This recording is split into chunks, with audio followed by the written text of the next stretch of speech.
توی ویدیو قبلی درباره این صحبت کردیم که هوش مصنوعی چیه و حالا توی این ویدیو میخوام بهتون توضیح بدم که انواعش چیه و به چند دسته تقسیم میشه. هوش مصنوعی به 3 دسته اصلی تقسیم میشه: هوش مصنوعی ضعیف، هوش مصنوعی عمومی و هوش مصنوعی فراانسانی.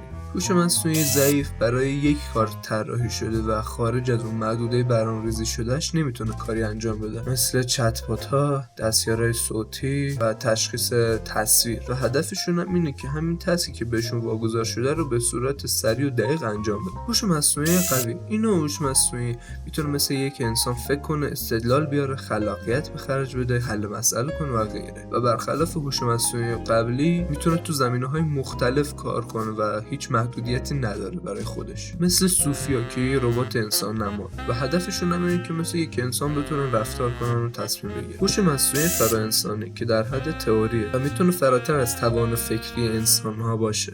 اینم از این ویدیو. امیدوارم که حداقل یه چیز یاد گرفته باشید. اگه از این ویدیو خوشتون اومد لایک و سابسکرایب یادتون نره، و اگرم نظری دارین توی کامنت ها بنویسید.